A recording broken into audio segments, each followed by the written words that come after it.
صلوات على محمد وآل محمد. اللهم صل على محمد وآل محمد.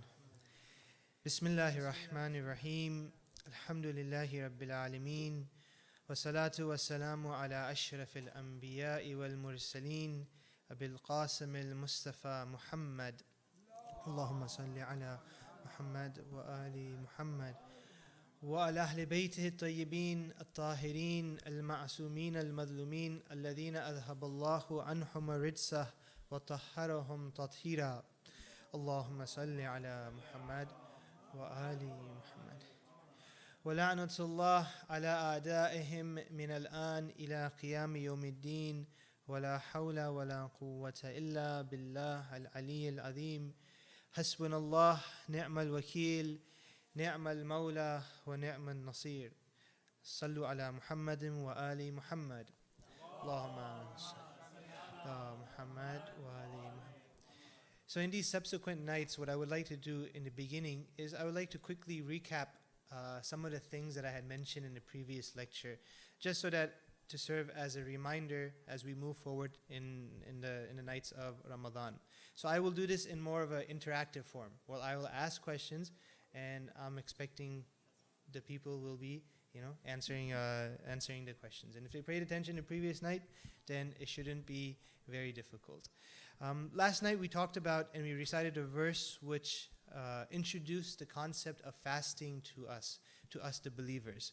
So Allah subhanahu wa ta'ala mentioned it in a very soft manner. And we said that there's important lessons in there because the lessons pertain to our lives in terms of how do we do tarbiyat of other people, of those people within our family, like our children, like our spouses. So who remembers some of the strategies? We mentioned about 4 or 5 strategies that the Quran employs in order to introduce the concept of fasting. Yes, brother?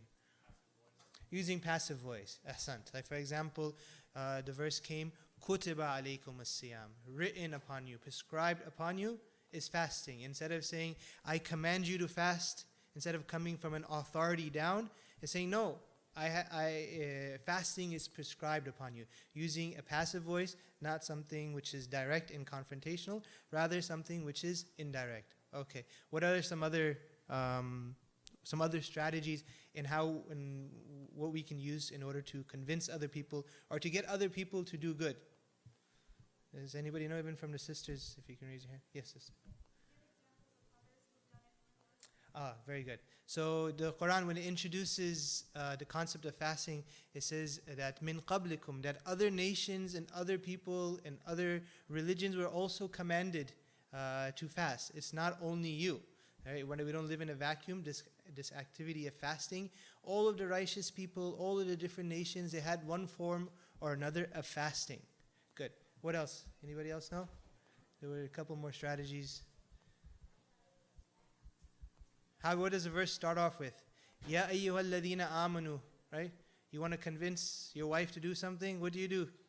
You start off by saying something nice. Ya ayyuhal ladhina amanu, right? Allah subhanahu wa ta'ala, He's convincing us that, okay, I want you to fast, but what does He do? He butters us up a little bit. He says, oh, you who are believers, He gives you a nice title. He gives you a nice title so you become a little bit more receptive in it, right? So these are a lot of different things. Also at the end of the verse, it says, لَعَلَّكُمْ تَتَّقُونَ. So it also mentions the point of fasting is what? The objective of fasting is so that you gain taqwa. So you also mention the reasoning and the objective why you're asking them to do something. Salawat ala Muhammad wa ali Muhammad. Salli ala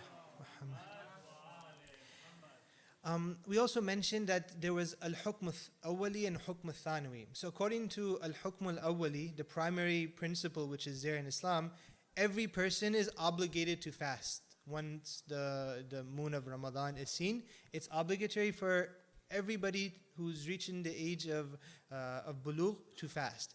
But we said that there's secondary principles, and those secondary principles, sometimes they eclipse the primary principles. And we mentioned 4 or 5 groups of people who are exempt from fasting in the month of Ramadan. Who remembers who are some of those people who are exempt from fasting? Traveling. Yes, those one category are those people who are traveling. Yeah, good. Travelers, musafir. Anyone else? if you're sick, if you have marad, right?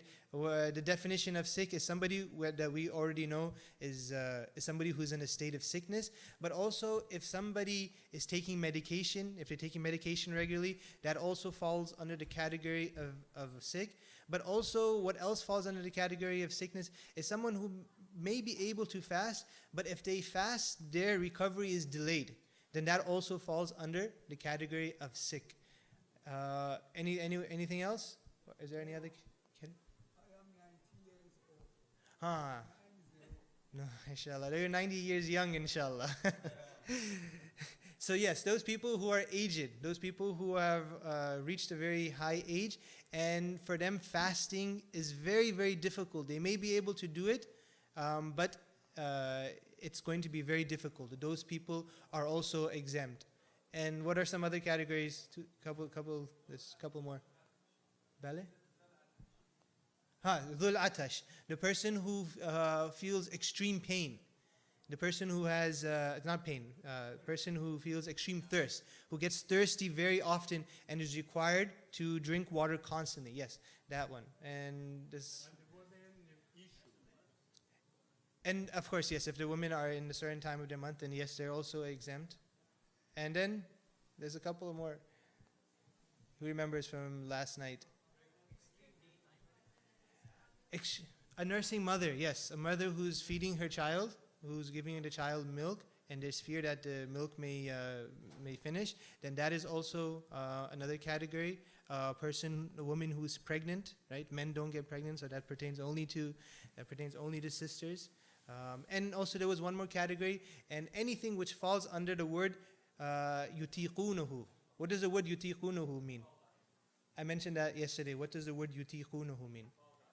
Taqat, yes. So, or mashaqqa. So anything which falls under the category where there's too much mashaqqa, there's undue duress, there's undue hardship in there, and that it's not possible for them to fast, then they don't have to fast. An example of that was, for example, in those places where the fast is 22 hours, 21 hours, and a girl who has just become baligh, she's at 9 years of age, it's obviously very difficult for her to fast that entire time period. She's also exempt from that. Salawat ala Muhammad wa ali Muhammad.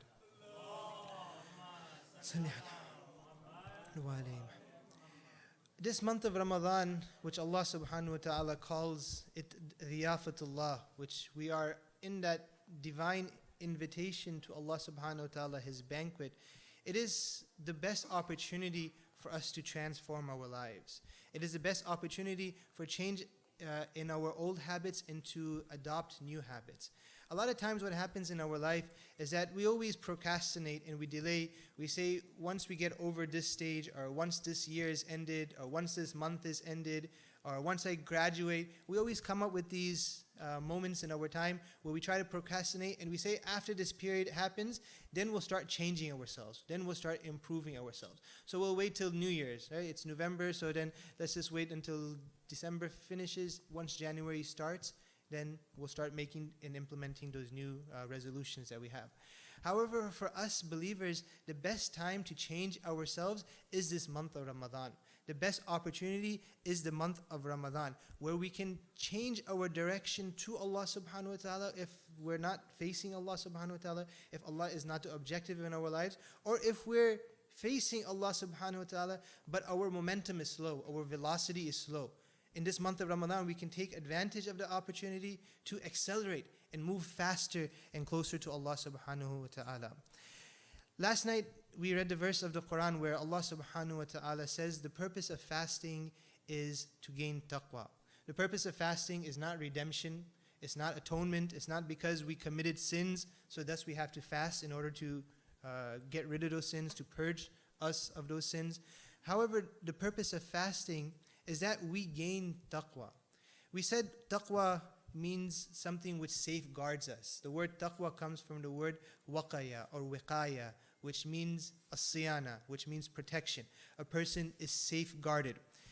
And the question comes is, how do we get protection? Or how do we get taqwa? How are we able to qu anfusukum, do that taqwa of our nafs? There's basically two ways which we can have taqwa. The first way that we can gain protection and gain safety is that we stay away from those things which cause harm to us.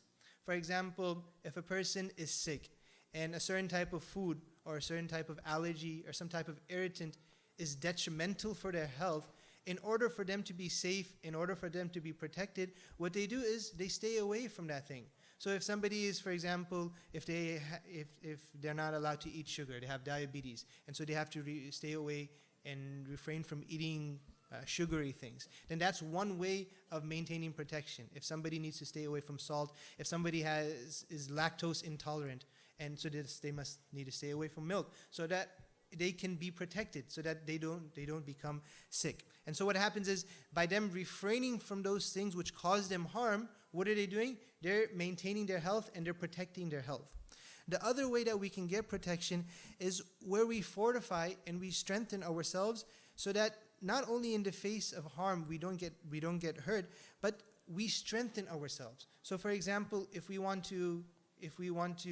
we're sick, if we don't want to get sick, one of the things that we do is we raise our level of immunity. We take our vitamins, we take our supplements, we boost our immune system, we boost our strength, so that just in case if anything comes to attack us or comes to infect us, we don't get sick because of that. Similarly, this month of Ramadan is like this, in that we can gain taqwa in these two ways.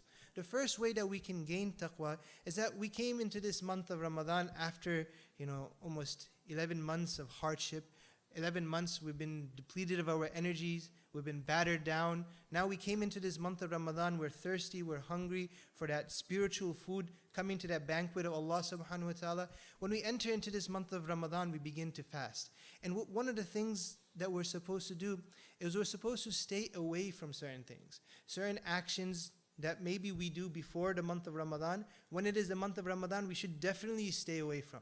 Perhaps before the month of Ramadan, which we shouldn't be doing anyways, but we may lie, we may say words which are not nice, words which are cruel, words which are wicked. We may get angry quickly. We may, for example, overeat. We may do certain things. We may listen to certain things that we're not supposed to listen to. We may watch certain movies, certain films that we're not supposed to be watching.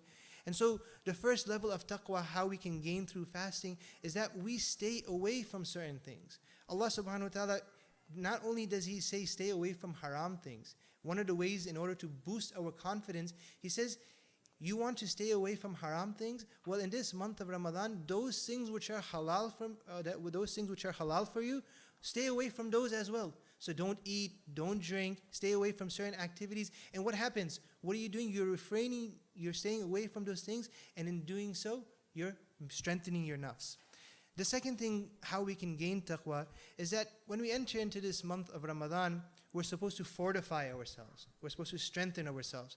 So before we came into Ramadan, maybe the previous months, we didn't read Quran very much, we didn't recite du'as very much, our mustahab salat, we didn't do other actions that we're supposed to do, give charity, give donations, volunteer. We didn't do those type of things. But now this month of Ramadan comes, now the opportunity for those things comes, and we start doing those things. And so what we do is we're strengthening our heart, we're strengthening our soul, so that we gain a level of immunity that when we leave this month of Ramadan, that immunity will be able to last till the next month of Ramadan. Salawat ala Muhammad wa ali Muhammad. Salli ala Muhammad wa ali. So taqwa is cultivated in these two ways. One, by staying away from certain things, staying away from certain acts, by staying away from certain friends, by staying away from certain acquaintances which may influence us in a negative way. And then the second way is that we fortify and we strengthen ourselves. We make our iman stronger by doing certain things, by engaging in certain acts of worship, which our level of immunity goes up. So for this reason, Imam Ali ibn Abi Talib in Nahj al-Balagha, Allahumma salli ala Muhammad wa ali. He calls taqwa, he draws a very nice symbolism for taqwa. He says, at-taqwa daru hisnin aziz. He says, taqwa, what is it like? It's like a fort which is fortified, which has extra barricades, which has extra security. That if you were able to enter into this fort, you will be granted security and you will be granted immunity. If you enter into this fort, into this fort, then no other external forces, no shaitani, none of his forces or his henchmen, none of them can come and attack you. So in this month of Ramadan, one of the ways how we can raise our level of taqwa is that we read the Quran, we read du'as, we read these munajat, and when we read these things, the purpose is that we raise our level of determination and we raise our will so that we get a higher level of mental fortitude. So that when this month of Ramadan ends, then we don't go back to our old ways. We don't go back to those ways of sinning, those activities that we're not supposed to engage in. One of the questions that people, sometimes ask me is that these du'as and the Quran which we have, is it better that we recite it in Arabic or should we recite it in English? And there's some people who say that no, we should only recite in Arabic. And there's some people who say, no, well, we don't understand Arabic, so we should do only the translation. So what I would respond to this is that we should try to do both. We don't have to pick one or the other. We don't have to limit ourselves. We can do both of them. We can read a little bit in Arabic, and then we can read the translation, right? One of the reasons why we should read in Arabic is because these are the words of the A'imma alayhim salam. These are the words, the Quran are the words of Allah subhanahu wa ta'ala. So it's important that those words are also read. But also we should read the translation because behind those words there's meaning. So if you just read the Arabic without understanding its meaning, the effect will be there, but the effect won't be lasting. The effect won't be there for a longer period of time. So we're not forced to pick one. We shouldn't limit either this or that. We should try to do both of them. In this month of Ramadan, if you're not able to read the entire Quran in Arabic, then at least recite parts of it in Arabic and at least try to do the translation in English or whatever language which is comfortable for you. But don't limit yourselves to one or the other, right? One of the things that we say in the Quran, رَبَّنَا آتِنَا فِي الدُّنْيَا حَسَنَةً وَفِي الْآخِرَةِ حَسَنَةً. Right? We ask Allah subhanahu wa ta'ala to give us goodness both in this dunya and the akhirah. We don't say, oh Allah, only give me goodness in the akhirah. Oh Allah, only give me goodness in this dunya. No, we want hasana in this dunya as well as in the akhirah. Salawat ala Muhammad wa ali Muhammad.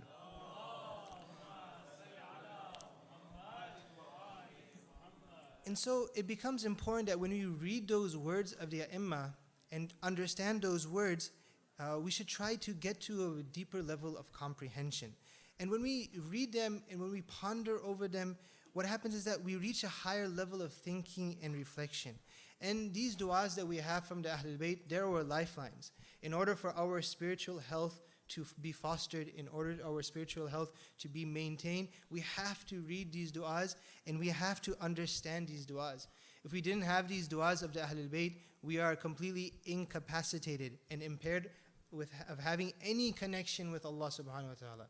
Sometimes I think that if we didn't have the du'as of the Ahlul Bayt, how would we do du'a? We would say, oh Allah, give me a big house. Oh Allah, give me a good wife. Oh Allah, give me money. Right? That's our level of du'a. But the Ahlul Bayt, what they do is they introduce to us how to speak to Allah subhanahu wa ta'ala, how to talk to Allah, how to communicate with Allah, how to be in that constant link with Allah subhanahu wa ta'ala. And so the most effective way of being linked to Allah is through the du'as of the Ahlul Bayt. And this is that spiritual heritage which they've left for us in the forms of Sahif al-Sajadiyya, in the forms of other du'as which can be found in Mafati as well as in other books. When the Ahlul Bayt, when we have two types of kalam from the Ahlul Bayt. When the Ahlul Bayt, when they give their hadith, when they talk to the people, right? When they talk to the people at their level. So for example, if we have a hadith from the Imam about a certain topic, when the Imam is talking to them, the Imams are commanded, كَلِّمُ النَّاسَ عَلَىٰ قَدْرِ أَقُولِهِمْ, that when they talk to the people, they talk to the level which they understand, not anything beyond that. Right? So the hadith which we have from the A'imma, they're, for the most part, they're very simple. We can understand them. However, when the A'imma and the Ahlul Bayt, when they talk to Allah subhanahu wa ta'ala, they're talking to Allah subhanahu wa ta'ala.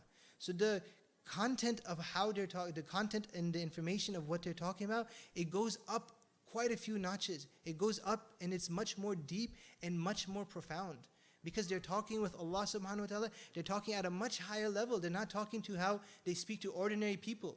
Their words are more profound, their ideas are more profound and more deep and more sophisticated. And so when we look at these verses, when we look at these du'as from the Ahlul Bayt, we find that there's so many meanings in these things, in these du'as. There's so many dimensions to them. If we look at these du'as, Dua Makarimul Akhlaq, where the Imam, he talks about how do we gain akhlaq, what are those things that we should have within our personality. There's spiritual benefits in these type of things. For those people who want to understand aqaid, Dua Joshan Kabir, how many attributes of Allah subhanahu wa ta'ala are mentioned over and over again. If anybody else is described in such a manner, we would come to a better understanding. Dua Joshan Kabir, so many attributes of Allah are mentioned that we come to an understanding of who Allah is. Salawatullah Muhammad wa ali Muhammad. Muhammad. So these du'as are not merely things which we should just have and we should take pride in. These du'as are those things which we should really ponder over and deliberate and try to meditate and try to understand what is the core of its meaning. Yesterday I mentioned that one of the things that we should try to take the most advantage in this month of Ramadan is that we should try to raise our level of ma'rifat. And this issue of ma'rifat is extremely pertinent to us. We said that ilm is important, but more important than ilm is ma'rifat, because ma'rifat is what allows us to do actions, right? Dallat ma'rifatuhu ila al-amal. Action comes from where? Action comes from the level of ma'rifat that we have. And we said the difference between ilm and ma'rifat is that ilm is when it transcends the mind and it goes into the heart, when it goes into the core of our existence. That's the difference between ilm and ma'rifat. This month of Ramadan, there's no better opportunity than to raise our level of ma'rifat. One of the ways that ma'rifat goes up is through reflection, is through thinking. You know, we have so many ahadith where the Aimma, they say that 2 rakats of a scholar is greater than 70 years of worship by an abid. A person who worships for 70 years but is a jahil, but he's worshipping Allah, that's not worth it. But two units of prayer by an alim, that it's better than those thousands of years of, those 70 years of worship. If we look at Shaitan worshipped for how many years? He worshipped for 6,000 years, he worshipped Allah subhanahu wa ta'ala. Whether those years were the years of this dunya or the years of the akhirah, we don't know. But that long duration of time, he worshipped Allah subhanahu wa ta'ala. But he worshipped, merely worshipping without gaining a level of ma'rifat. And so what happened at the end? All of that worship, it was all wiped out. There's a hadith in Usul Kafi where Imam as-Sadiq alayhi salam, Allahumma salli ala Muhammad wa alayhi Muhammad, where he emphasizes this point. And he narrates this story. He says, Inna rajulan min Bani Israel, that there was a man from Bani Israel, kana ya'budullah fi jaziratin min jazair al-bahr. And so this person, what he used to do, he used to live in an island, and in this island he used to spend all day worshipping Allah subhanahu wa ta'ala. And this island, khadra, it was green, nadira, it was fertile, kathirat al-shajar, and it had plenty of trees, blossoming trees, dhahirat al-ma, there was an abundant supply of fresh water. And so one of the angels passes by, وَإِنَّ مَلِكًا مِّن مَلَائِكَ مَرَّ بِهِ. And one of the angels passes this island. And when he passes this island, he observes this man, this worshipper there, and who's busy day and night worshipping, doing the dhikr of Allah subhanahu wa ta'ala. And so as he passes him, he observes him, and then he goes back to Allah subhanahu wa ta'ala. And when he goes to Allah subhanahu wa ta'ala, he says, wow, you have a very special servant. You have a very devout servant on this island. He's spending his whole day worshipping you. So he asks Allah subhanahu wa ta'ala, Ya Rabbi arani thawaba abdika hada. Show me the level of thawab of this abd of yours. What level of reward does he have from you? What level of Jannah does he have? Where does his rank lie in heaven? فَأَرَاهُ اللَّهُ ta'ala. So Allah subhanahu wa ta'ala showed it to him. فَاسْتَقَلُّهُ الْمَلَكُ. So when the angel saw the level of him in heaven, he thought that was a very low level, because this person is doing so much worship. Why is he at such a low level in Jannah? He should be at a higher. And so he was astonished. So Allah subhanahu wa ta'ala says, go and spend the day with him. So the Malik comes to him, comes to this worshipper, bisurat an insi, comes in the form of a human being, and the man asks him, the worshipper asks him, Man ant, who are you? So the angel replies that Ana rajulun abid, and I'm also a man who's a worshipper just like you. Balagani makanuka wa ibadatuka fi hadal makan. And I heard about this, your island, and I heard about all of your worships. So I came here to spend the day with you. Li'a'badallah ma'ak. I want to spend the day worshipping with you. Fakana ma'ahu yawma dhalik. And so that day was spent with that man. So the next morning, فَلَمَّا أَصْبَحَ قَالَ لَهُ الْمَلَكُ. The angel, the next morning, the angel says to that man, إِنَّ مَكَانَكَ لَنَزِحٌ. That this island which you're living in, it's something very beautiful. It's very pristine. It's very tranquil. It's a green and peaceful place. You're very fortunate to have this. وَمَا يَسْلُهُ إِلَّا لِلْعِبَادَةِ. And it seems as if that a person can do nothing on this island except worship Allah subhanahu wa ta'ala. So that abid, that worshipper who was there, he says, Inna li makanina hada aib. He said, this place that we are in, it has an aib, it has a flaw. So then the angel asks him, Ma huwa? What is that aib that you're talking about? What is this flaw that you think that this island has? And he says, Laysa li rabbina bahima. He says, our Rabb, our nourisher, he doesn't have any bahima, any domestic animals. فَلَوْ كَانَ لَهُ حِمَارٌ رَأَيْنَاهُ فِي هَذَا الْمَوْضِعِ. If our Rabb, if Allah subhanahu wa ta'ala had a donkey, then we could have allowed him to be on this land. فَإِنَّ هَذَا الْخَشِيشِ يَدِي. Look at all of this grass which is here, all of it's going to waste. So then the angel replies to him, وَمَا لِرَبِّكَ حِمَارٌ. What are you talking about? Oh, your Rabb, your nourisher, your nurturer doesn't have donkeys. And he says, لَوْ كَانَ لَهُ حِمَارٌ. If only he had a donkey, مَا كَانَ يَذِيءُ مِثْلَ هَذَا الْحَشِيشِ. Then none of this grass would have gone to waste. None of all this vegetation which is here, it would have gone to waste. فَأَوْحَى اللَّهُ إِلَى الْمَلِكِ. And so Allah subhanahu wa ta'ala revealed to that angel, إِنَّمَا أُثِيبُ عَلَىٰ قَدْرِ أَقْلِهِ. That I give reward based on the level of intellect a person has. If a person has a higher level of intellect and they use that in their religion, Allah rewards them more. But if they have a lower level of intellect and they don't use that in the way of religion, then their reward is less. So even if they worship, but they don't use their aql, they don't use their intellect, they don't have marifat, they don't gain marifat, that worship is not worth it. This person, this abid, what did he do? His flaw was what? His flaw was that he didn't understand who Allah subhanahu wa ta'ala was. He became habituated to praying so much that he thought that this was his life. His life should be just praying. He thought that Allah subhanahu wa ta'ala, the concept of a divine creator, he took that concept and brought it down to a level of a human being. He humanized Allah subhanahu wa ta'ala. He made Allah subhanahu wa ta'ala like a king, like a ruler, somebody who has a wife, who has a child, who has animals, who has a castle and these type of things. That was his perception of Allah subhanahu wa ta'ala. Because his perception of Allah subhanahu wa ta'ala was so low that he didn't use his intellect, his reward in Jannah was also low. Salawat ala Muhammad wa ali Muhammad. Man. So the amount of intelligence, the amount of intellect that we put in, the amount of time that we spend in thinking about our religion, we think about our life, we think about our death, we think about our past, we think about our future, the amount that we reflect and contemplate, our level of marifat goes up. The Quran emphasizes this point. Throughout the Quran, inshallah, everyone is reading the Quran, you find that these words are always repeated, to do tafakkur, to reflect, to contemplate. وَيَتَفَكُّرُونَ فِي خَلْقِ السَّمَاوَاتِ وَالْأَرْضِ. That the believers are who? The believers are those people who reflect about the creation of the heavens and the skies. أَفَلَا يَتَدَبَّرُونَ الْقُرْآنِ. That the believers are those who do tadabbur, a deep form of reflection of the Quran. And so a person, that's what we need to do in this month of Ramadan. That we need to think and we need to reflect about ourselves. We need to think about our lives. We need to think about all the different stages that we went through to how we got where we are in this present state. And only through tadabbur, only through tafakkur are we able to raise our level of marifat. And this is why Ramadan is a great opportunity. It's a great opportunity because one of the things that is happening is we're depriving ourselves of food.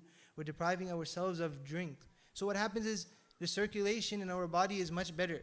So now the blood in our body is not focused on our stomachs. It's actually, we have much better blood flow. It's going to our brain. It's going to our minds. So then we're able to think more clearly. We're able to think in a manner which can raise our level of ma'rifat. And the reason why we cannot reflect, the reason why we cannot think about these type of things is because we unfortunately were overwhelmed and we're completely immersed in materialism. We're so overwhelmed with our lives that we don't have the opportunity to take some time out and reflect about ourselves, to reflect about our future, to reflect about what's going to happen in our next states.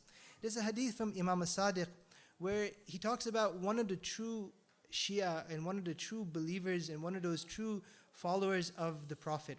And he mentions that what was the quality of him that allowed him to reach this level? Even when we look at the personality of the Prophet, that great personality, so many companions, thousands and thousands of companions were with him. But there's only a handful who remained loyal to the true path of Islam, who supported Imam Ali ibn Abi Talib. Although there were thousands of people who narrate a hadith from him, but who stood up with Imam Ali? It was only maybe a couple of people, 10 people, 15 people, not many people. Why did all of these people who saw the Prophet with their own eyes, where did they go? Why when the time came to support Imam Ali, why did they disappear? Why weren't they supporting the Imam? Why weren't they defending the Imam? Because it goes back to the same answer. Because their level of ma'rifat was not there. If they had that level of ma'rifat, they would have stood strong with Imam Ali ibn Abi Talib. So one of those companions who did stay with the Imam and who supported the Imam was Abi Dharr. Imam as-Sadiq, he describes Abi Dharr like this. He says, كَانَ أَكْثَرُ إِبَادَةِ أَبِي ذَرٍ رَحِمَهُ اللَّهِ التَّفَكُّرُ وَالْإِعْتِبَارِ. That the vast majority of the worship of Abi Dharr was what? Was التَّفَكُّرُ وَالْإِعْتِبَارِ, was reflection and i'tibar, to take lessons from those things which are around a person, their surroundings. The worship of Abu Dharr was not reciting Quran, was not praying excessively. No, the majority of the worship of Abu Dharr was reflection, was to see the beauty of Allah in creation, was to take things that are in this dunya and to go min al-ma'adat ila al-ma'nawiyat, to go from the physical nature to the spiritual realm. This was the majority of the worship of Abu Dharr. And so this is something that we need to also try to do. We need to be able to reflect. We need to be able to think about those blessings of Allah subhanahu wa ta'ala that He has given us. When we go outside, we see the sun shining, we see the weather which is good. We reflect about these things. We say, all of these things which are beautiful, who gave its beauty? Where did its beauty come from? Right? We love those things which are beautiful. What about the one who gave all of things, all of creation, its level of beauty? We cannot just leave it to chance that all of this creation came by mishap. It was just because certain statistical chances came about, and so this dunya came into existence. We can't leave it up to that. When we look at this dunya and when we reflect about it, when we think about it, we reach the conclusion that Allah subhanahu wa ta'ala, He's there. If Allah subhanahu wa ta'ala created this universe, then He also created us, then He must have also created me with a purpose. What is my purpose in life? Where am I going? What am I supposed to do? If Allah subhanahu wa ta'ala, He created me, then He must have left also guidance for us. Where is that guidance? Where do I get to go to get that guidance? And this, brother and sisters, this is what we call tafakkur, reflection. It's necessary in this month of Ramadan that we take a few minutes, we sit quietly, we sit in a place where we don't have distractions, away from our phone, away from other mobile and gadgets, and we think about our life, we think about our future, we think about Allah subhanahu wa ta'ala. And only through this are we able to raise our level of ma'rifat. In that khutbah of Imam Ali ibn Abi Talib, the first khutbah of Imam Ali, he says, أَوَّلَ الدِّينِ مَعْرِفَتُهُ, that the beginning of religion is the ma'rifat of Allah subhanahu wa ta'ala. Get that ma'rifat of Allah. Understand Allah subhanahu wa ta'ala in your hearts. When you understand Allah subhanahu wa ta'ala in your hearts, then in your actions there will be that trace of Allah subhanahu wa ta'ala at all times. And so this example that we have in the story of this man who is worshipping Allah subhanahu wa ta'ala excessively, it's an example for us that if we come into this month of Ramadan and we only fast and we do our bare minimum of ibadat without any type of reflection, and we're not able to raise our level of ma'rifat, then the effects of that action that we do, it slowly withers away. There's a hadith from the Imam where he says, "Inna tafakkuru sa'atin khayru min ibadati sittin sana." That a person who reflects for 1 hour is better than worshipping 60 years. And in some hadith has come better than 70 years. of worship. If a person spends 1 hour of truly reflecting, of truly contemplating and looking inside of themselves, it's better to do this for 1 hour than worship Allah subhanahu wa ta'ala for 60 or 70 years. Because why? Tafakkur, what does it do? Tafakkur raises your level of marifat. And when your level of marifat goes up 1 degree, then automatically your actions become better. Your amal salih go up. The quality of your actions also goes up. So getting that marifat is of extreme importance because it's transformative in our lives. It transforms our life. It changes our lives. And this blessing of Allah which we have in this month of Ramadan, there's no better opportunity than this. To sit down, to sit quietly, to think about our lives, to think about our future, and most importantly, to think about our deaths. This Ramadan has come. We think of last Ramadan, there were so many people who were with us last Ramadan. But this Ramadan, they're not here with us. Where did they go? Understand that we are also going down this path, that death is something which is inevitable, that we have to prepare ourselves for death. We don't know if this is our last Ramadan. Perhaps the next Ramadan, we may not be here. Are we prepared for death? So these issues are extremely important. These issues of tafakkur, these issues of raising our level of marifat. We ask Allah subhanahu wa ta'ala in these nights of Ramadan, in these holy and blessed nights, in these auspicious nights, that He forgives our sins and forgives the sins of our parents and grandparents. We ask Allah subhanahu wa ta'ala that He raises our level of marifat. We ask Allah subhanahu wa ta'ala, all our marhumeen, that they are forgiven. We ask Allah subhanahu wa ta'ala to instill within our youth taqwa and iman and amal salih. We ask Allah subhanahu wa ta'ala to hasten the dhuhur of our final and awaited Imam al-Mahdi, ajjalallahu ta'ala farajuhu sharif. Let us recite Surah Al-Fatiha and Ikhlas for all our marhumeen. Bismillah ar-Rahman ar-Rahim.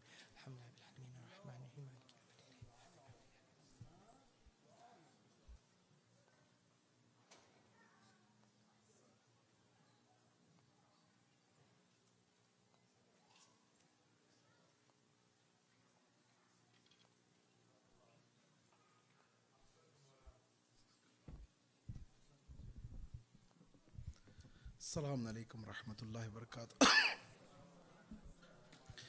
Bismillahir Rahmanir Rahim. Alhamdulillahi Rabbil Alameen. Qala Allah subhanahu wa tabarak wa ta'ala fi kitabihil kareem.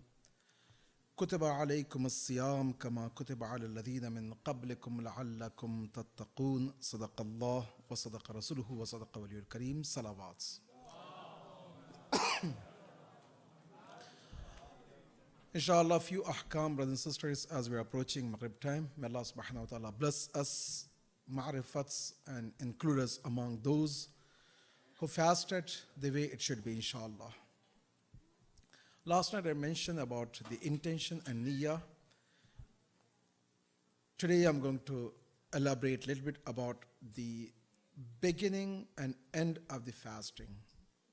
Although I mentioned that whole month of Ramadan is a special month, and our intention can cover all 30 days. But fasting part has 2 layers. One is being in the presence of Allah subhanahu wa ta'ala, that's whole month.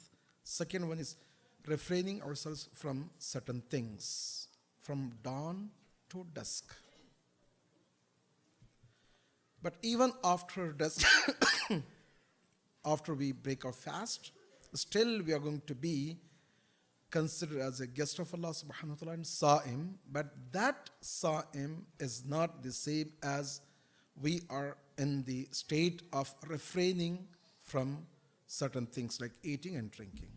So what is the beginning time for that? For that, beginning time is dawn. Dawn is the Fajr time. Subh Sadiq. Subh Sadiq or Fajr time is a time when you see the first ray of the light, not the sun rises. The ray of the first light, when you begin to feel and see, that is the time which is considered as a Fajr or Subh Sadiq. Scientifically, we have certain degrees for that, anywhere between 14 to 16 degrees. That's why it's easy to track. and we have a calendar and we posted that. The only ambiguity comes is the imsak time and fajr time. That is the ambiguities. Imsak is when you begin to feel that fajr is happening, but you're not sure. It's 1 or 2 degree difference. Each degree is 4 to 5 minutes, right? And fajr time, when you have a certainty that now is a fajr time. That's when even Saba's calendar is mentioned that fajr time is, for example, 4:39, right? AM morning. But imsak time is 4:30. This 8, 9, 10 minutes is a gray area. Based on the fatwa, like Ayatollah Sistani, Ayatollah Khamenei, all of them, they said that for sure your clock will begin from your certainty, which is 4:39. For example, for today, tomorrow. That may not be the same case for 5 days from now, 10 days, because every day is going to change, right? 1 or 2 minutes. Please track that. Whatever the calendar says, the fajr time, that is the criteria. But it's better, is ihtiyat, to refrain yourself from eating and drinking from the time of imsak. It's wajib? No. You can do that? Yes, no problem. You can eat and drink. That's not a problem. But ihtiyatan is wajib. However, those who are the muqallid of Ayatollah Khouei or Ayatollah Sistani, Imam Khomeini, Khouei and Imam Khomeini, they have to go with as a obligatory ihtiyat wajib. Other mujtahidin says ihtiyat mustahab. That is the only difference, right? Even if you're doing taqleed of these two great mujtahideen, which today they are not for the beginners, those who used to do their taqleeds, still they can go to the next mujtahid, like Ayatollah Sistani, and it's not a problem. So in general, whoever you are doing taqleed, it's not a problem. You can go till fajr time. Question. You wake up, you thought that dark, night time, you didn't see the watch, you go, open your fridge, drink the water, something, and you come and see, wow, 6 a.m., subhanallah, what I should do. It's not a problem. Don't do it by purpose, by the way. But if that happens, it's not a problem, right? As long as you're not knowingly doing something, it's not a problem.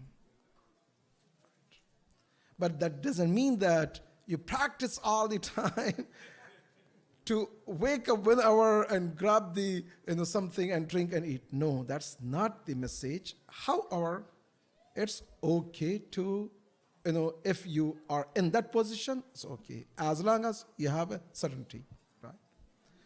So then, clock time for the siyam or fasting will begin from fajr time. Till what time? That's why ihtiyatan 2, 3, 4 minutes before wait. And for the prayer aspect, wait 2, 3 minutes. So you can be more, doing ihtiyats. Why? The problem here is if you do it before fajr time, fajr prayer, your fajr prayer is batil. That's why what you want to do is you want to wait for a couple of minutes to make sure that you enter. But Maghrib time is a different. Brothers and sisters, please. When will be an end time for our fasting? Maghrib time, not ghurub time. Ghurub is when sunset occurs, right? The Ahle Sunnats, they do that, and we have to respect them, right? But for us, Maghrib time is the time to break our fast. When is Maghrib time? After sun sets, is going to be few minutes till we know that all the signs of sun disappears and the darkness will come. Okay, how long is it take? Anywhere between 12 minutes to 25 minutes in different places. In Middle East, some of the places is 12 to 14 minutes. But here in America, is in the California is 20 to 22 minutes. So that's why we put as ihtiyat 21 minutes, right? 21, 22 minutes. Whether that is the absolute, no. We did little bit more ihtiyats. So 1 or 2 minutes if you go before, that's not a problem. But it's better to be on time, which is whatever we put that time, in order to be a surety that it's not a problem. Because if you break after the time, no one says it's a problem. But if you break before the time, your prayer will be batil. That's why we want to go extra 1 or 2 minutes. It's better than doing before the time, right? But Muhammad wa ali Muhammad salawat.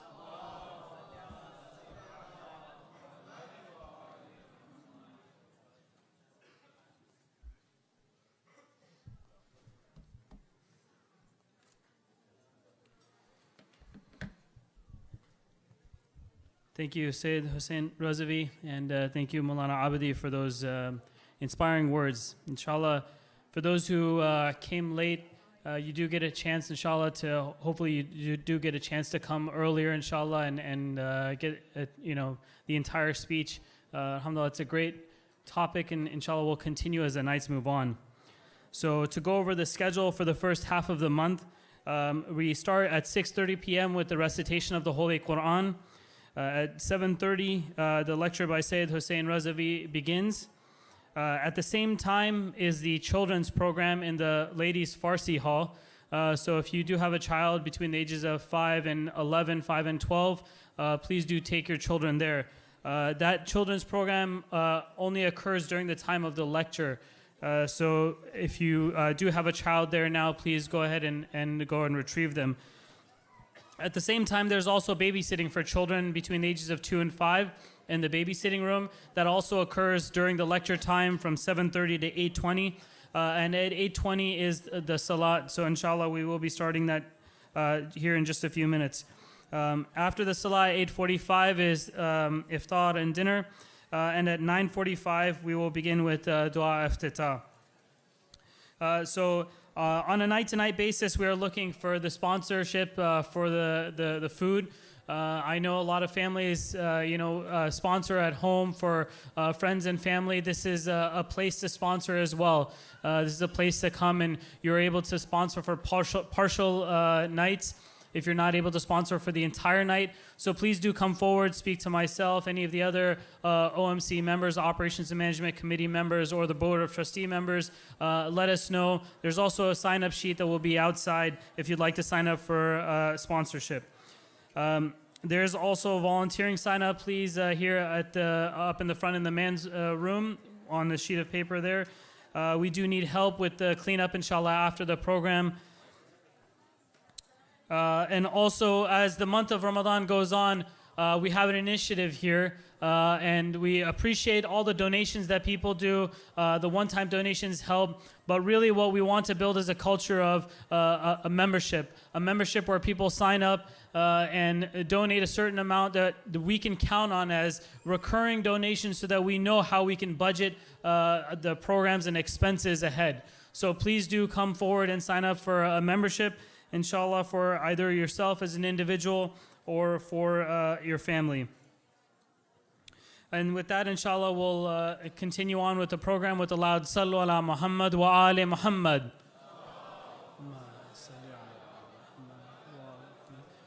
Just as a quick announcement also, there is a wallet that was found in the ladies' side. If you did lose it, please come forward and speak to myself or any of the other OMC members. Thank you.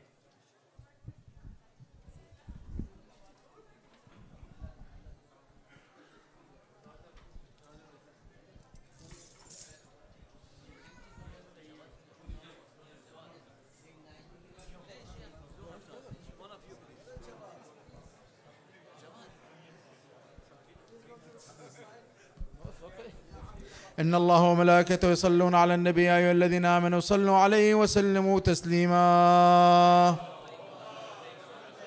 الله أكبر الله أكبر الله أكبر الله أكبر. أشهد أن لا إله إلا الله أشهد أن لا إله إلا الله أشهد أن محمدا رسول الله أشهد أن محمدا رسول الله أشهد أن مولانا أمير المؤمنين علي ولي الله أشهد أن عليا حجة الله. حي على الصلاة حي على الصلاة حي على الفلاح حي على الفلاح حي على خير العمل حي على خير العمل. الله أكبر الله أكبر. لا إله إلا الله لا إله إلا الله. وصلى اللهم على محمد وآله وسلم.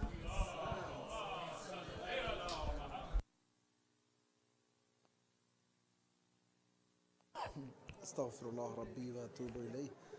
الله أكبر الله أكبر. أشهد أن لا إله إلا الله أشهد أن لا إله إلا الله أشهد أن محمد رسول الله أشهد أن محمد رسول الله أشهد أن أمير المؤمنين عليا ولي الله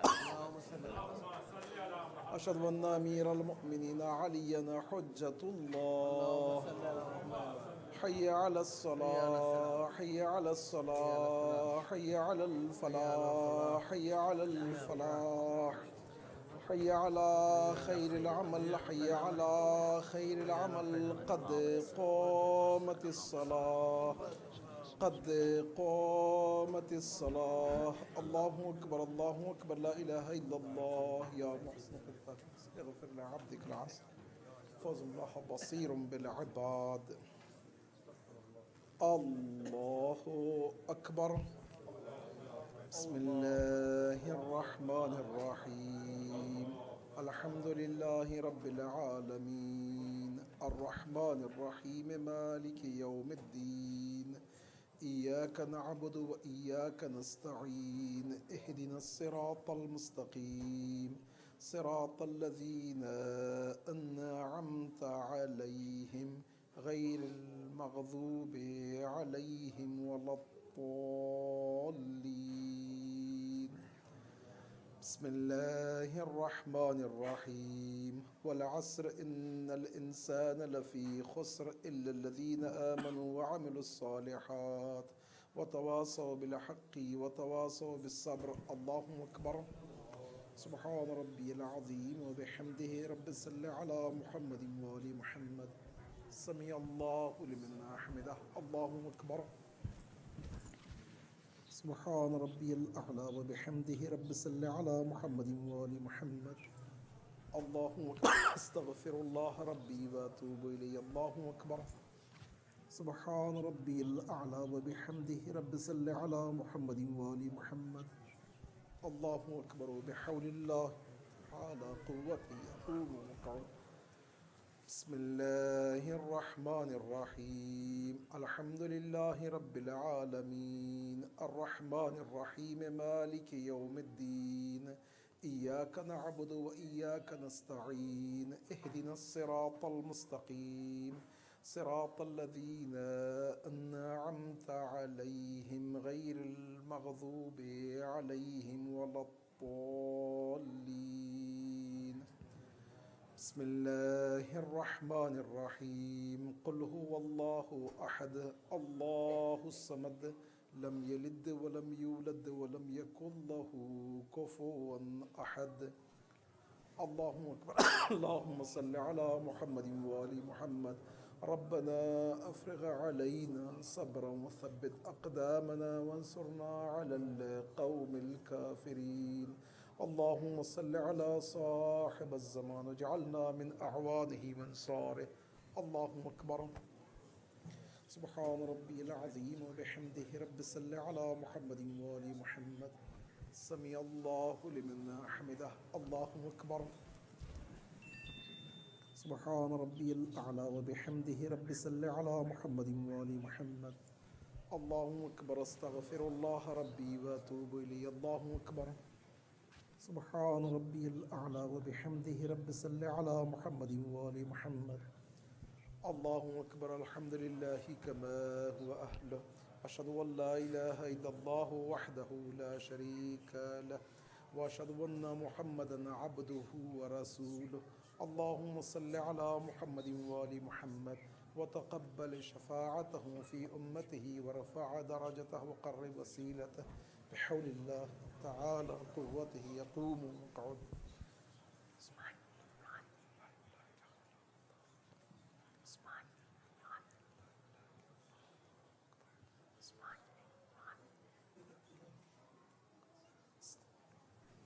الله أكبر سبحان الله سبحان الله سبحان الله سبحان ربي العظيم وبحمده رب صل على محمد وآل محمد سبحان الله سبحان الله سبحان الله سمع الله لمن حمده الله أكبر سبحان ربي الأعلى وبحمده رب صل على محمد وآل محمد الله أكبر أستغفر الله ربي وأتوب إليه الله أكبر سبحان ربي الأعلى وبحمده رب صل على محمد وآل محمد يا لطيف ارحم عبدك الضعيف الذليل الحقير المسكين المستكين سبوح قدوس الله أكبر الحمد لله كما هو أهله أشهد أن لا إله إلا الله وحده لا شريك له وأشهد أن محمدا عبده ورسوله اللهم صل على محمد وآل محمد السلام عليك أيها النبي ورحمة الله وبركاته السلام علينا وعلى عباد الله الصالحين السلام عليكم ورحمة الله وبركاته الله أكبر الله أكبر الله أكبر إن الله وملائكته يصلون على النبي يا أيها الذين آمنوا صلوا عليه وسلموا تسليما اللهم صل على محمد وآل محمد اللهم صل على محمد وآل محمد اللهم صل على محمد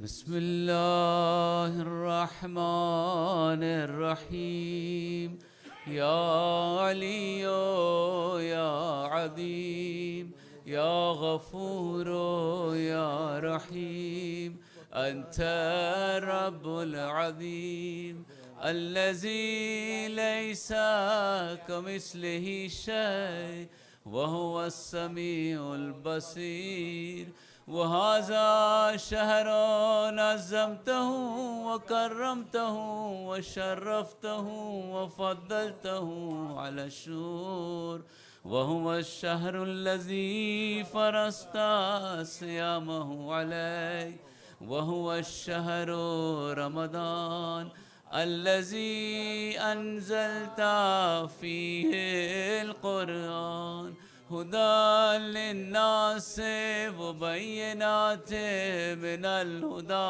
والفرقان فجعلت فيه ليلة القدر وجعلتها خيرا من 1000 شهر فيا ذا المن ولا يمن عليك منا علي بفكاك رقبتي من النار في من تمن علي وادخلني الجنة برحمتك يا أرحم الراحمين.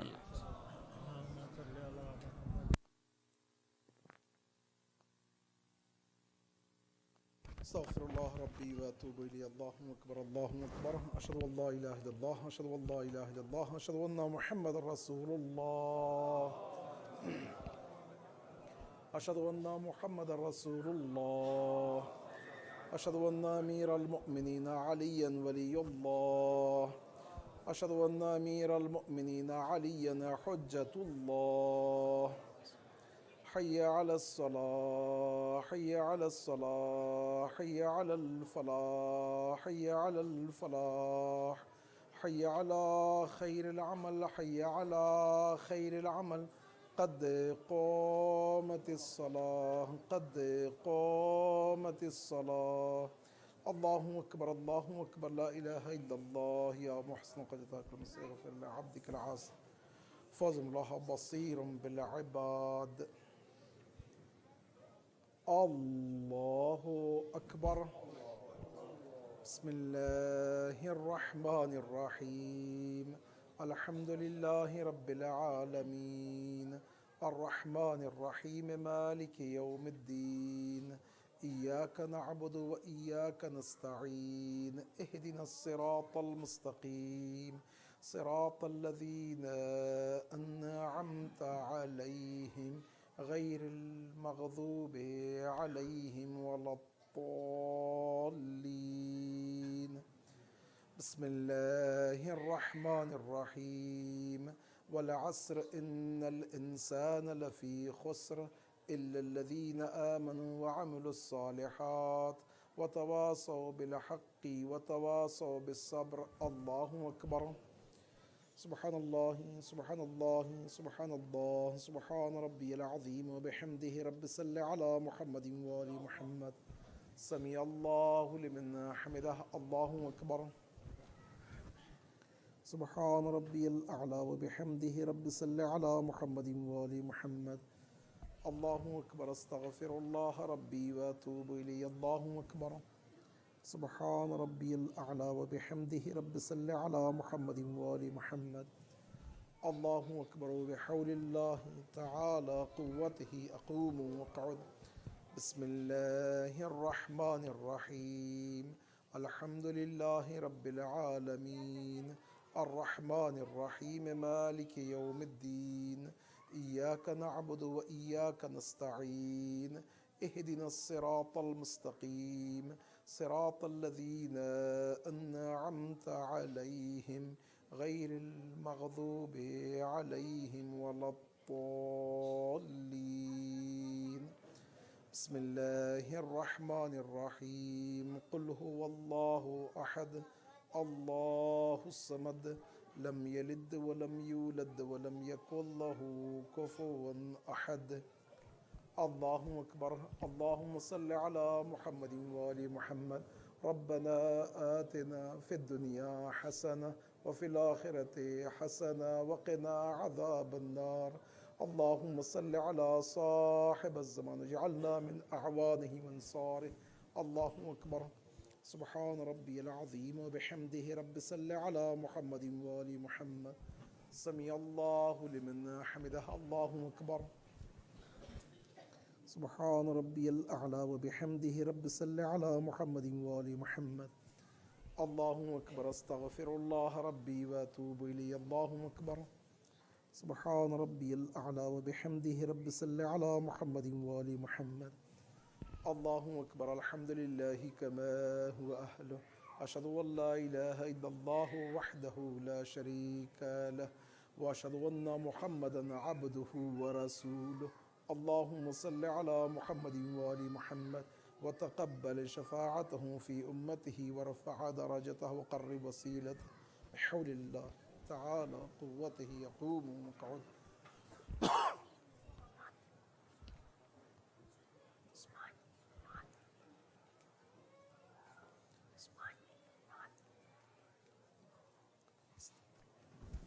الله أكبر سبحان ربي العظيم وبحمده رب صل على محمد وآل محمد سمع الله لمن حمده الله أكبر سبحان ربي الأعلى وبحمده رب صل على محمد وآل محمد الله أكبر استغفر الله ربي وأتوب إليه الله أكبر سبحان ربي الأعلى وبحمده رب صل على محمد وآل محمد الله أكبر وبحول الله تعالى قوته أقوم وأقعد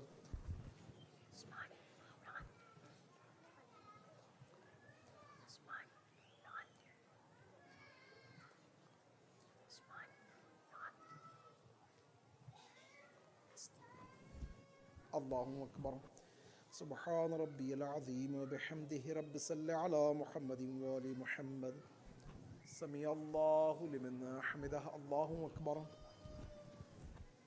سبحان ربي الأعلى وبحمده رب صل على محمد وآل محمد الله أكبر أستغفر الله ربي وأتوب إليه الله أكبر سبحان ربي الأعلى وبحمده رب صل على محمد وآل محمد يا خير المسؤولين ويا خير المعطين وارزقني وارزق عيالي من فضلك إنك ذو الفضل العظيم سبوح قدوس ربنا رب الملائكة والروح الله أكبر الحمد لله كما هو أهله أشهد أن لا إله إلا الله وحده لا شريك له وأشهد أن محمدا عبده ورسوله اللهم صل على محمد وآل محمد السلام عليك أيها النبي ورحمة الله وبركاته السلام علينا وعلى عباد الله الصالحين السلام عليكم ورحمة الله وبركاته الله أكبر الله أكبر الله أكبر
صلى الله عليك يا رسول الله صلى الله عليك يا أمير المؤمنين صلى الله عليك يا فاطمة الزهراء صلى الله عليك يا حسن بن علي صلى الله عليك يا أبا عبد الله الحسين السلام عليك يا علي زين العابدين السلام عليك يا باقر علم النبيين السلام عليك يا جعفر الصادق السلام عليك موسى الكاظم السلام عليك يا علي الرضا السلام عليك محمد تقي السلام عليك يا علي النقي السلام عليك يا حسن العسكري السلام عليك يا صاحب الزمان السلام عليك يا خليفة الرحمن السلام عليك يا شريك القرآن السلام عليك ركن الإيمان والإسلام الأمان الأمان من فتن الزمان السلام عليكم ورحمة الله وبركاته.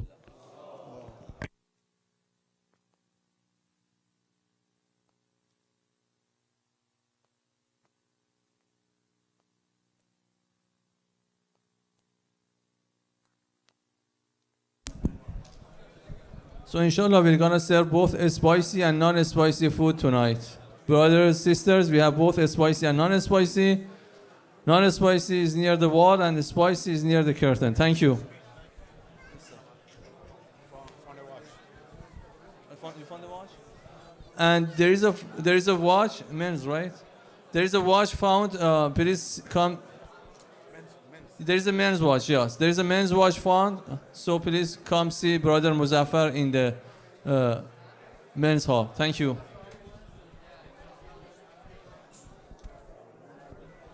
And we have volunteer form and membership form. Please come here to the member and sign up for volunteer work at Saba or be a member of Saba.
Brothers and sisters, please make sure that you recycle your disposable plates, cups, forks, spoons, everything.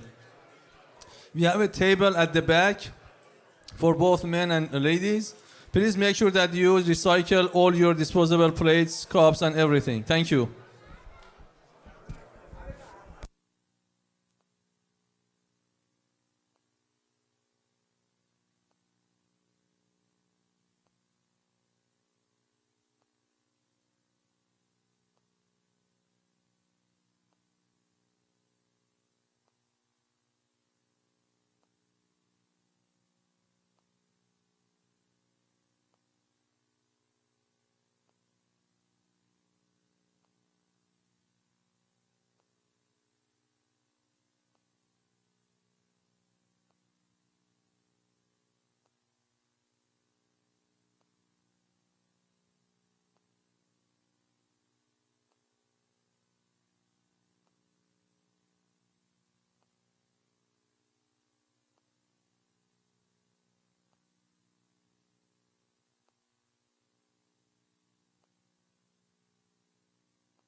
So, brothers and sisters,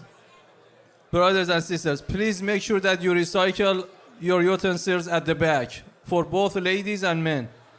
All the plates, cups, spoons, forks, everything. Please make sure that you recycle them. Thank you.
Alhamdulillah, I hope you enjoyed your food. I hope you enjoyed your iftar, had a chance to meet and greet with some of the friends and neighbors that we haven't gotten a chance to connect with throughout the year. As you wrap up the dinner, please help us get the room clean. We will be starting Dua Iftitah in about 10 minutes at 9:20. In 10 minutes, we'll be starting Dua Iftitah. Please help us get these rooms cleaned up. Please pick up your plates, cups, forks, knives. And even if it's not yours, especially if it's not yours, let's inshallah make Imam Mahdi proud of the place that we have made for him, a place that we have made for our community to come and enjoy. We want to make sure that it's clean. So please look around you, help us get it clean. Inshallah, we'll get wrapped up and start at 9:20.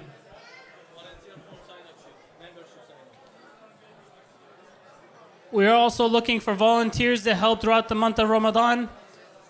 This is a very big operation. As you know, there's quite a few people that are fed here at Saba. There's quite a few programs and activities that occur. We need people to not only obviously give their funds, but also their time. So there's volunteer sign-up forms up at the front in the men's room and also in the ladies and membership forms as well. For those who can help us on a recurring basis. To be honest, the one-time donations are not as helpful as the recurring monthly membership or the yearly membership because that revenue we can count on. So please come forward, inshallah, and help us build this membership base. Sallu ala Muhammad wa ali Muhammad.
About 5 minutes now until Dua Iftitah begins.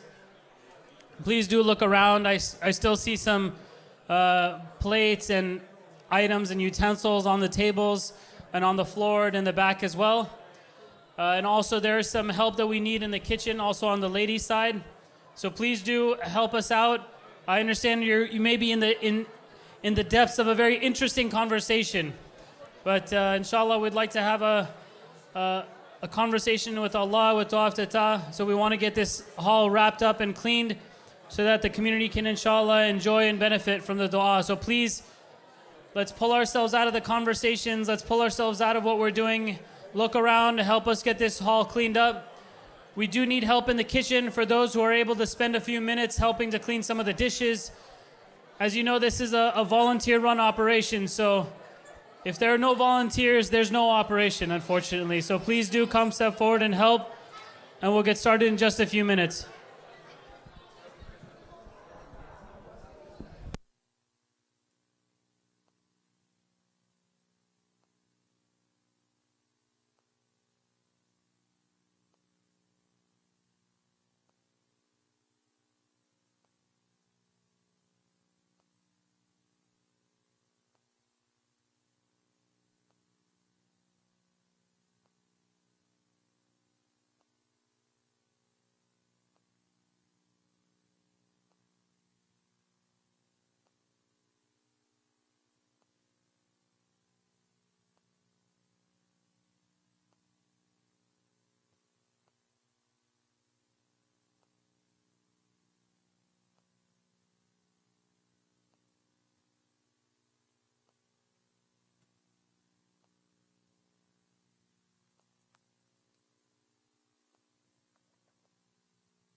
So brothers and sisters, we're gonna start Dua Iftitah. My dear sisters, can you please end your conversation? Brothers at the back.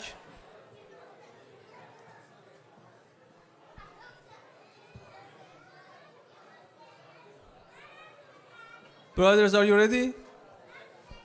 Sisters, Sallu ala Muhammad wa ala Muhammad.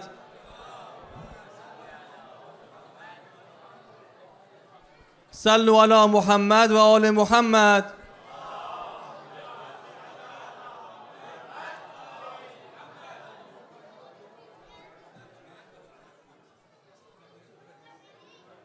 Brothers and sisters, can we start Dua Iftitah?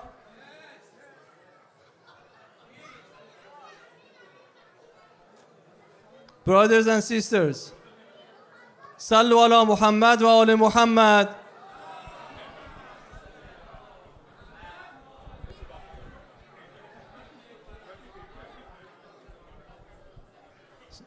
My dear brothers, sisters, brothers and sisters, can you also take care of the kids? So before getting to Dua Iftitah, I just want to emphasize again that we have volunteer sisters, brothers and sisters. We have volunteer forms here. If you want to be part of the volunteer work at Saba, we have some volunteer forms here on the member. So please sign up. And also, we extremely encourage and request the whole community, sisters and brothers, we extremely request, kindly request the whole community come forward and sign up as a membership of Saba. There are the membership forms also available here so that we can inshallah being able to operate the center for the whole year, the whole month and the whole year. So the volunteer forms and the membership sign-up forms are at the member. Please come forward. I'm going to bring some also for the ladies. We encourage $50 for individuals and $100 for family as a membership for Saba. So inshallah, we don't need kind of a big fundraising anymore. So please come forward and sign up as a volunteer and also as a member of this Saba Islamic Center. Thank you. So inshallah, we're going to start Dua Iftitah with the loud salawat ala Muhammad wa ala Muhammad.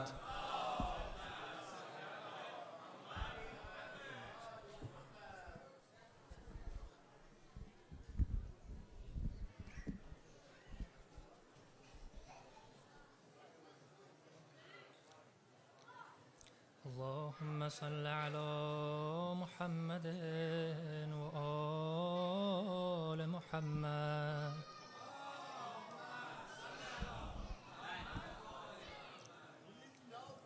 بسم الله الرحمن الرحيم. اللهم إني أفتتح الثناء بحمدك وأنت مسدد للصواب بمنك، وأيقنت أنك أنت أرحم الراحمين في موضع العفو والرحمة، وأشد المعاقبين في موضع النكال والنقمة، وأعظم المتجبرين في موضع الكبرياء والعظمة. اللهم أذنت لي في دعائك ومسألتك، فاسمع يا سميع مدحتي، وأجب يا رحيم دعوتي، وأقل يا غفور عثرتي. فكم يا إلهي من كربة قد فرجتها، وهموم قد كشفتها، وعثرة قد أقلتها، ورحمة قد نشرتها، وحلقة بلاء قد فككتها. الحمد لله الذي لم يتخذ صاحبة ولا ولدا، ولم يكن له شريك في الملك، ولم يكن له ولي من الذل، وكبره تكبيرا.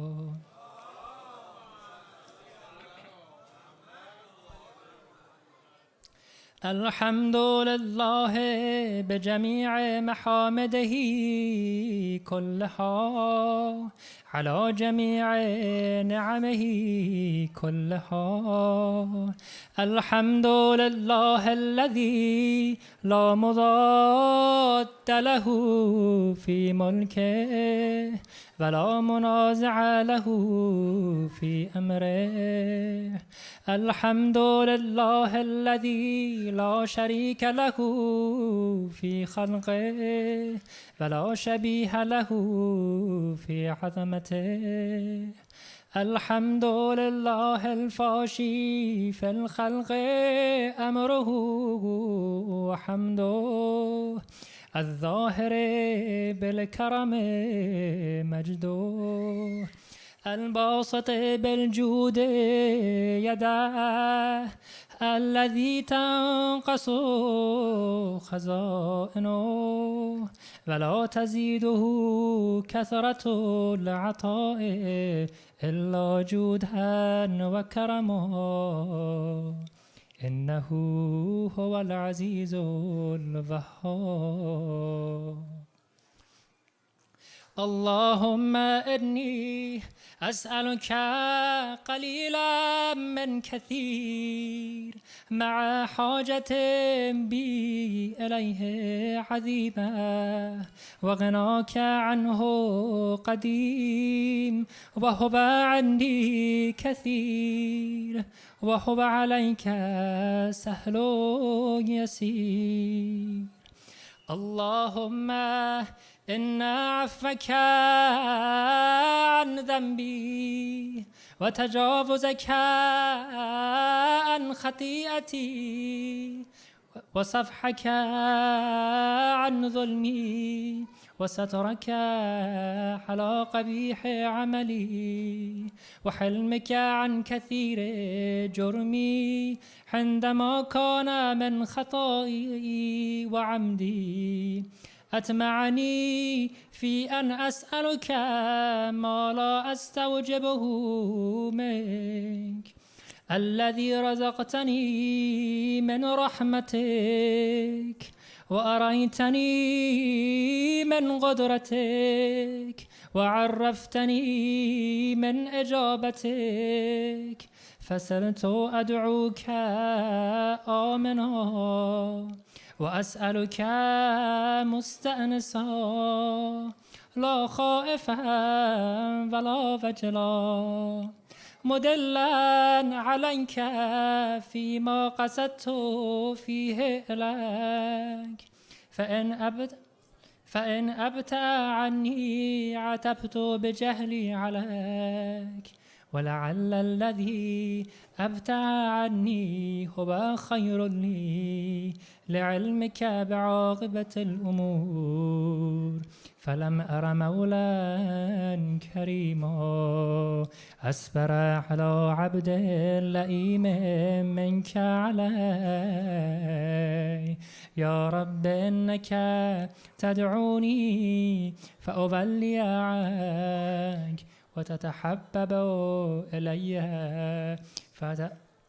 فأتبقض إليك وتتودد إلي فلا أقبل منك كأن لي تطول عليك فلم يمنعك ذلك من الرحمة لي والإحسان إلي والتفضل علي بجودك وكرمك فارحم عبدك الجاهل فجد عليه بالفضل إحسانك إنك جواد كريم الحمد لله مالك الملك مجري الفلك مسخر الرياح فالق الأصباح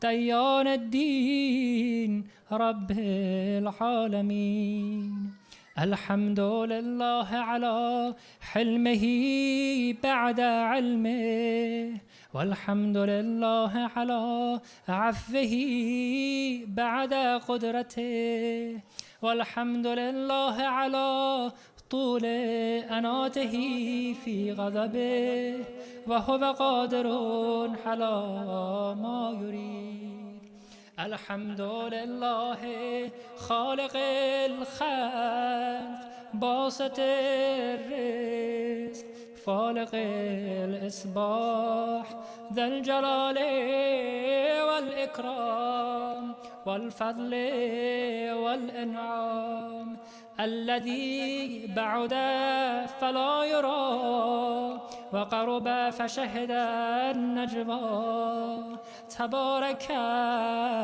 وتعالى الحمد لله الذي ليس له منازع يعادله ولا شبيه يشاكله ولا ظهير يعاضد قهر بعزته الأعزاء وتواضع لعظمته العظماء فبلغ بقدرته ما يشاء الحمد لله الذي يجيبني حين أنادي ويستر علي كل عورة وأنا أعصي ويعظم النعمة علي فلا أجازي فكم من موهبة هنيئة قد أعطاني وعظيمة مخوفة قد كفاني وبهجة مونقة قد أراني فأثني عليه حامدا وأذكره مسبحا الحمد لله الذي لا يهتك حجابه ولا يغلق بابه ولا يرد السائل ولا يخيب آمله. الحمد لله الذي يؤمن الخائفين وينجي الصالحين ويرفع المستضعفين ويدعو المستكبرين ويهلك ملوكا ويستخلف آخرين. والحمد لله قاسم الجبارين ومبير الظالمين ومدرك الحاربين، نكال الظالمين، صريخ المستصرخين، موضع حاجات الطالبين، معتمد المؤمنين. الحمد لله الذي من خشيته ترعد السماء وسكانها وترجف الأرض وعمارها وتموج البحار ومن يسبح في قمراتها. الحمد لله الذي هدانا لهذا وما كنا لنهتدي لولا أن هدانا الله.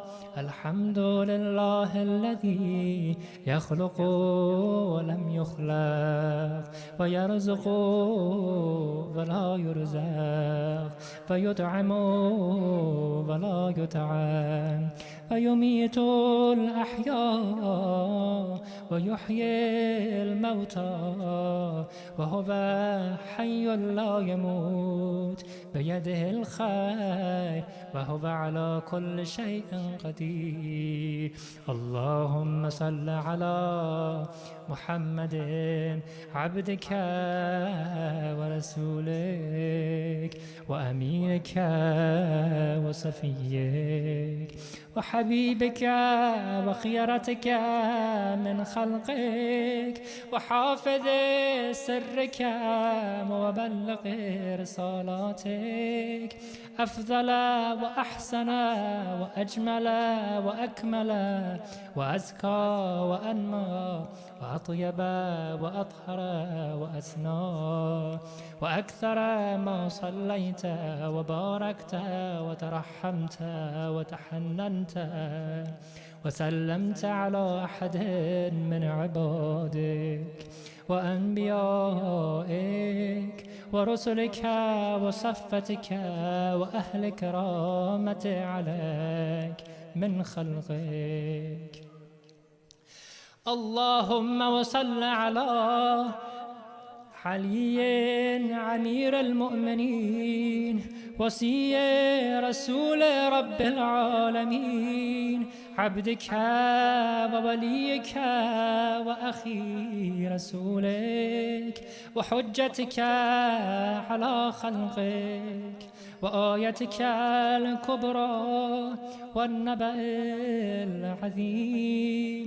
وصل على صديقة الطاهرة فاطمة الزهراء سيدة نساء العالمين.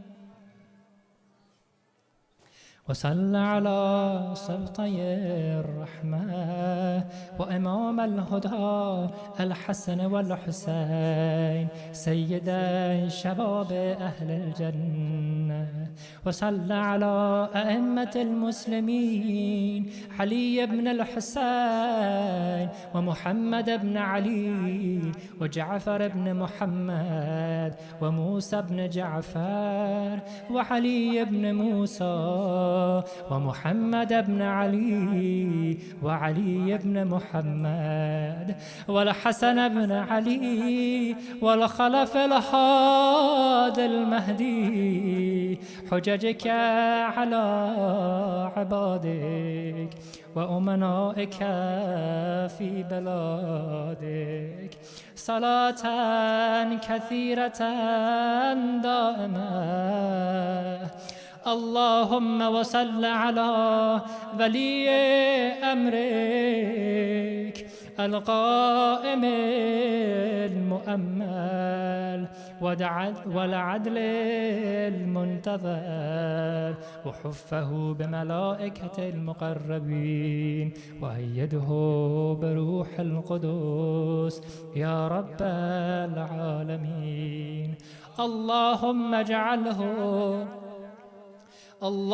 اجعله الداعية إلى كتابك والقائم بدينك. استخلفه في الأرض كما استخلفت الذين من قبله. مكن له دينه الذي ارتديته له. أبدله من بعد خوفه أمنا، يعبدك لا يشرك بك شيئا.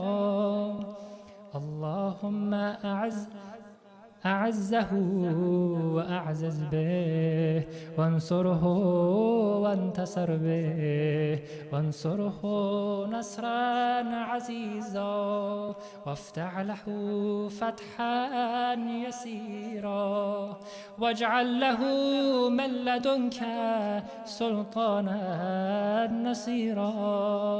اللهم أظهر به دينك وسنة نبيك، حتى لا يستخفي بشيء من الحق مخافة أحد من الخلق. اللهم إنا نرغب إليك في دولة كريمة تعز بها الإسلام وأهله، وتذل بها النفاق وأهله، وتجعلنا فيها من الدعاة إلى طاعتك والقادة إلى سبيلك، وترزقنا بها كرامة الدنيا والآخرة. اللهم ما عرفتنا من الحق فحملنا، وما قصرنا عنه فبلغنا. اللهم المم به شعثنا، واشعب به صدعنا، وارتق به فتقنا، وكثر به قلتنا، وأعزز به ذلتنا، وأغن به عائلنا، واغذ به عن مغرمنا، واجبر به فقرنا، وسد به خلتنا، ويسر به حسرنا، وبيض به وجوهنا، وفك به أسرنا، وأنجح به طلبتنا، وأنجز به مواعيدنا، واستجب له دعوتنا، وأعتنا به سؤلنا، وبلغنا به من الدنيا والآخرة آمالنا، وأعتنا به فوق رغبتنا. يا خير المسؤولين وأوسع المعطين، اشف به صدورنا، وأذهب به غيظ قلوبنا، واهدنا به لما اختلف فيه من الحق بإذنك. إنك تهدي من تشاء إلى صراط مستقيم. وانصرنا به على عدوك وعدونا إله الحق. آمين.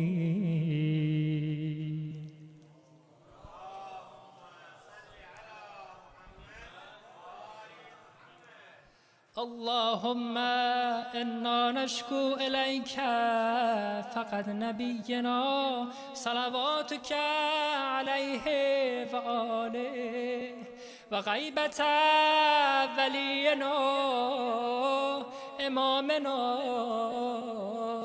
وكثرة عدونا وقلة عددنا وشدة الفتن بنا وتظاهر الزمان علينا فصل على محمد وآله وأعنا على ذلك بفتح منك تعجل وبذر تكشف ونسر تعز وسلطان حق تظهر ورحمة منك تجللنا وعافية منك تلبسنا برحمتك يا أرحم الراحمين.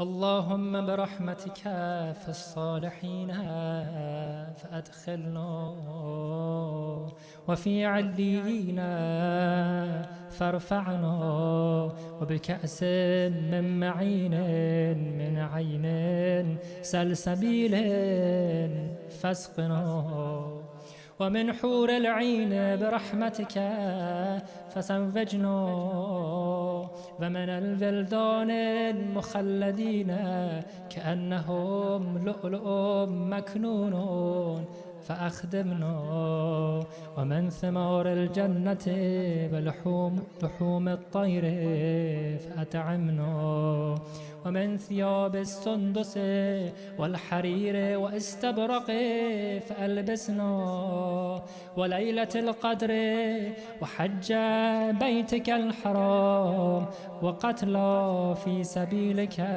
فوفق لنا وصالح الدعاء والمسألة فاستجب لنا يا خالقنا اسمع واستجب لنا وإذا جمعت الأولين والآخرين يوم القيامة فارحمنا وبراءة من النار فاكتب لنا وفي جهنم فلا تقل لنا وفي عذابك وحوانك فلا تبتلنا ومن الزقوم والذريع فلا تطعمنا